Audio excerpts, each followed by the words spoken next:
Good morning बच्चों, मैं Abhishek Mishra PGT chemistry JNU Giridih से। आज मैं यहाँ 11th क्लास के लिए उपस्थित हूँ। ये मेरी 11th क्लास की पहली क्लास है, वीडियो क्लास।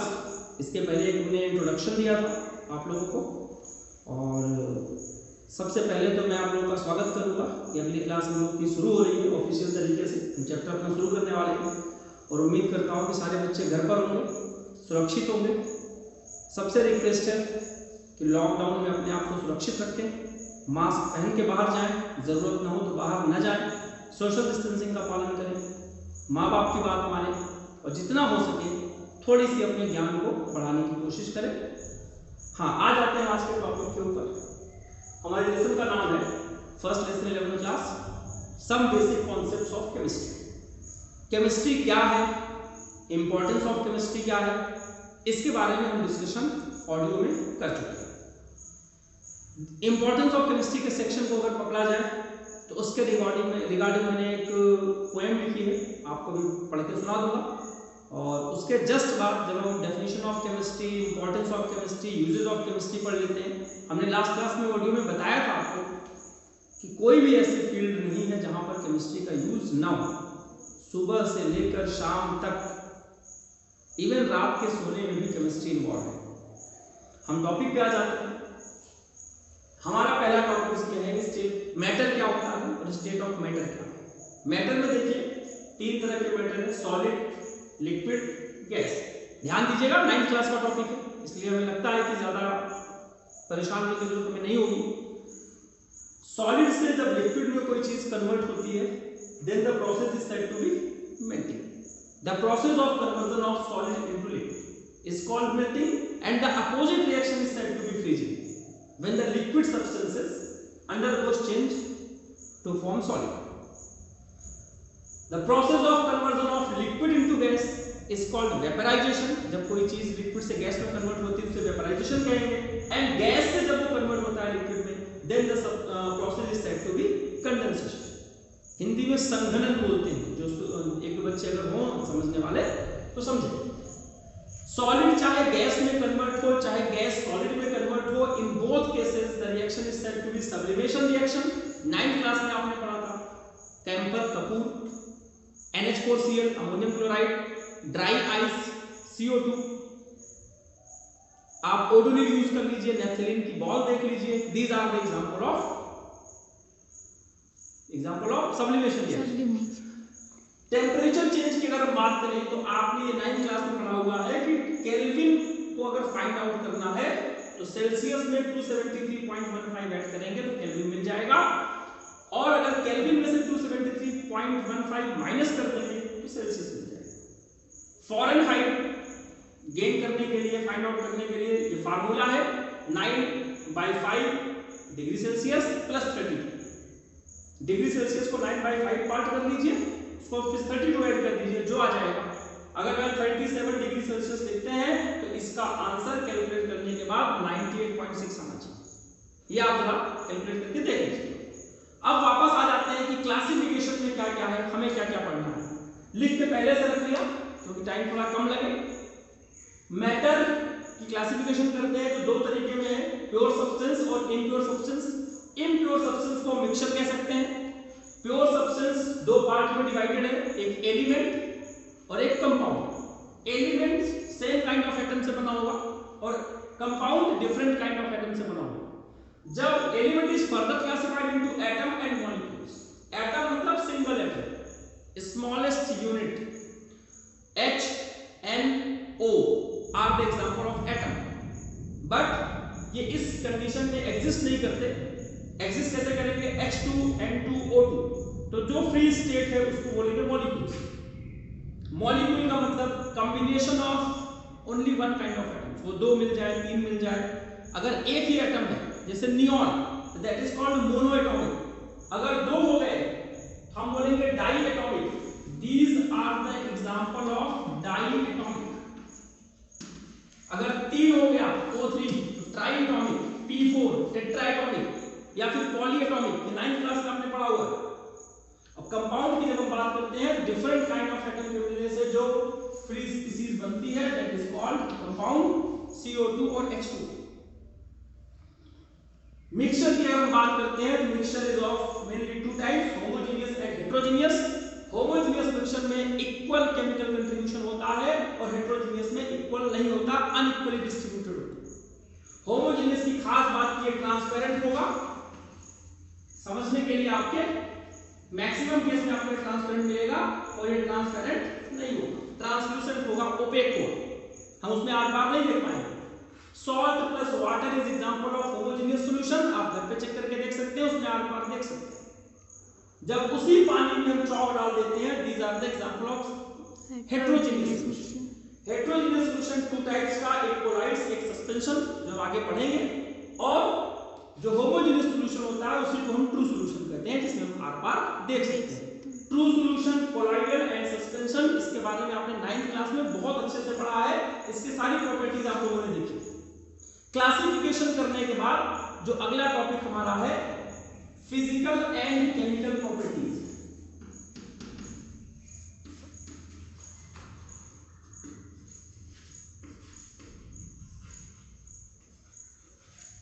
फिजिकल प्रॉपर्टीज, किसी भी केमिकल की आइडेंटिटी चेंज किए हुए बिना जिस प्रॉपर्टी को आप एक्सप्लेन कर दें, जिसके बारे में आप बता दें, उसे physical property which can be determined by without changing the identity of the compound.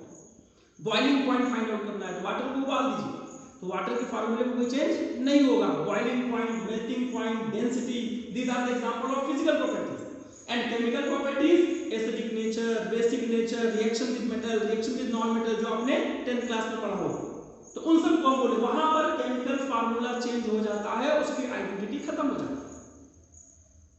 Simple सा एग्जांपल अगर लिया जाए, जो बच्चा मुझे पहली बार देख रहा होगा वो जो मेरे बारे में जो बोलेगा वो फिजिकल प्रॉपर्टीज होगी, और जो बच्चा मुझसे पहले से पढ़ रहा है 1 साल 2 साल 4 साल, जो मेरे हाउस के बच्चे हैं मुझे ज्यादा जानते होंगे, वो मेरी केमिस्ट्री के बारे में जानते हैं। केमिस्ट्री मतलब अंडरस्टैंडिंग, थोड़ी देर बाद इसके बारे में बात करेंगे। आपका एक होमवर्क है मास और वेट में डिफरेंस, जो आपने 9th क्लास में पढ़ा हुआ है, ये आपका होमवर्क है, आप उसे करके देखेंगे। और मास और वेट के बाद जो आपका टॉपिक है उसको हम अगली क्लास से डिस्कशन करेंगे कि साइंटिफिक नोटेशन क्या होता है, केमिकल कॉम्बिनेशंस का लॉ क्या है, उसे हम आपको अगली क्लास से डिस्कस करेंगे। तो आपका काम यह है कि इतने को एनसीईआरटी के पेज नंबर अगर हम बात करें, पेज नंबर 6 तक आपको पढ़ के रखना है।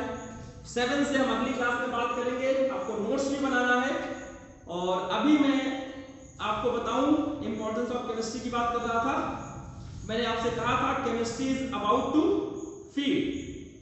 केमिस्ट्री को आप याद करके नहीं समझ सकते, समझ के नहीं समझ सकते, उसको फील करेंगे तो केमिस्ट्री आपको बहुत आसान लगेगी। किसी भी इंसान के शख्स में, इंसान के जीवन में, किसी भी शख्स के जीवन में केमिस्ट्री का एक इंपॉर्टेंट रोल है। उसके हर रिश्ते में केमिस्ट्री होती है, जीवन के हर पहलू में केमिस्ट्री है। आपने कोई मूवी कभी देखी होगी, उसमें कहा जाता है कि इस हीरो की इस हीरोइन के साथ केमिस्ट्री अच्छी है, अंडरस्टैंडिंग अच्छी है। केमिस्ट्री अच्छी है तो जीवन सफल है, केमिस्ट्री अच्छी नहीं है जीवन सफल नहीं है। केमिस्ट्री के इसी इंपॉर्टेंस पर मैंने एक कविता बनाई है, अभी कविता अधूरी है, कभी स्कूल खुलेगा, कोई फंक्शन होगा, तब तक मैं कविता पूरी कर लूंगा। जो थोड़ा सा लिखा है मैंने आपको बता के सुना देगा, तो आप इस चीज को समझिए, सुनिएगा केमिस्ट्री में मैंने क्या लिखा है। हंसना भी केमिस्ट्री है, रोना भी केमिस्ट्री है। जब तक केमिकल रिएक्शन नहीं होगी, आंसू नहीं निकलेंगे, रोना नहीं माना जाएगा। मुस्कुराने के अंदर भी केमिकल हार्मोन्स में चेंज होता है, तब इंसान मुस्कुराता है। हंसना भी केमिस्ट्री है, रोना भी केमिस्ट्री है, किसी के प्यार में पागल होना भी केमिस्ट्री है। जब कोई शख्स किसी के प्यार में पड़ता है, आप लोग की उम्र पड़ने वाली है कि इस उम्र में इंसान के अंदर एक क्रश आता है, कोई कुछ भी चीज कि किसी के आने से दिल की धड़कन बढ़ गई, हम उससे कैसे बात करें, मेरे साथ तो बहुत हुआ था, तो उस चीज को बोल सकते हैं। हर पार्ट में केमिस्ट्री इन्वॉल्व है। बिना केमिकल लोचा के, लगे रहो मुन्ना भाई एमबीबीएस देख लो, उसमें लिखा हुआ है, बोला था उसने कि केमिकल लोचा होता है, तब उसको गांधी जी दिखते थे, विजुअलाइज करता था। विदाउट केमिकल लोचा हमारी बॉडी में कुछ नहीं होता। हम व्यवहार जो कर रहे हैं, अच्छा व्यवहार कर रहे हैं, हमारी बॉडी में सफिशिएंट ऑक्सीजन है। अगर हम थक जाएं, ऑक्सीजन कम हो जाए, हम इतने अच्छे से बात नहीं करेंगे आपसे। आप भी नहीं सुनेंगे इतने अच्छे से। रिलैक्स मूड में इसीलिए बताया जाता है कि बॉडी के अंदर सफिशिएंट ऑक्सीजन हो ताकि हम अपनी डिलीवरी कर सकें। आप समझ सकें उस चीज को। हंसना भी केमिस्ट्री है, रोना भी केमिस्ट्री है, किसी के प्यार में पागल होना भी केमिस्ट्री है। केमिस्ट्री है किसी अपने से हंसकर हार जाने में। आप जब बड़े होंगे तब आपको पता लगेगा कि जीतने में वो मजा नहीं है जो हार जाने में। किसी को जिता देने में जो खुशी मिलती है वो जीत जाने में नहीं मिलती। ये थोड़ा बड़े लोगों की समझ की बात है। उम्मीद करूंगा कि आप जब बड़े हो जाएंगे तो उसको समझेंगे। केमिस्ट्री है, अगर किसी लड़के ने प्यार किया होगा तो समझ रहा होगा कि हम किसी को जिता के कैसे हार जाते हैं, तो खुशी कैसे मिलती है। केमिस्ट्री है किसी अपने से हंसकर हार जाने में, किसी की याद आने पर मुस्कुराना भी केमिस्ट्री है। कि आपका चाहने वाला आपके पास नहीं है लेकिन उसकी याद आती है तो चेहरे पे मुस्कुराहट आ जाती है। सामने वाला पागल समझता है लेकिन वो हमारे अंदर की केमिकल रिएक्शन को नहीं समझता कि हमारे टेस्टोस्टेरोन, एस्ट्रोजन, जो भी हार्मोन्स हमारे हैं जो इमोशंस को बढ़ावा देते हैं, उनके कारण ही ये सब हो रहा है। फिर से, हंसना भी केमिस्ट्री है, रोना भी केमिस्ट्री है, किसी के प्यार में पागल होना भी केमिस्ट्री है। केमिस्ट्री है किसी अपने से हंसकर हार जाने में, किसी की याद आने पर मुस्कुराना भी केमिस्ट्री है। सोने में केमिस्ट्री है। आप सोते हैं, जब तक वो पर्टिकुलर हार्मोन्स नहीं निकलेगा आप नहीं सोएंगे, नींद नहीं आएगी। सुना होगा कुछ लोगों को नींद नहीं आती, डॉक्टर के पास जाते हैं। सोने में केमिस्ट्री है, जगने में केमिस्ट्री है, नींद में सपनों का आना भी केमिस्ट्री है। जब तक केमिकल लोचा नहीं होगा सपना भी नहीं आएगा। और रोज रोज सपना भी नहीं आता, कभी आता है कभी नहीं आता। आ गया उसमें भी केमिस्ट्री है, नहीं आया तो उसमें भी केमिस्ट्री है। कोई रिएक्शन नहीं हुई होगी इसलिए नहीं आया।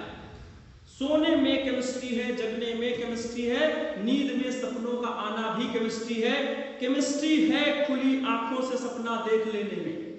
आप लोग नई उम्र के बच्चे हैं, जीवन में अच्छी ऊंचाई आप गेन करें, अपने मनमाखी पद आपको मिले, आपकी सभी ख्वाहिशें पूरी हो, इसलिए मैंने ये लाइन जानबूझकर लिखी है कि बच्चों को थोड़ा सा मोटिवेट करेगी। केमिस्ट्री है खुली आंखों से सपना देख जाने में। खुली आंखों से सपना देखना सबकी बस की बात नहीं होती। हाँ, और जिद को पूरा करने की जो कला नवोदय के अंदर होती है वो और किसी नॉर्मल बच्चे में नहीं पाई जाती। इसलिए अगली लाइन इसीलिए है कि सोने में केमिस्ट्री है, जगने में केमिस्ट्री है, नींद में सपनों का आना भी केमिस्ट्री है।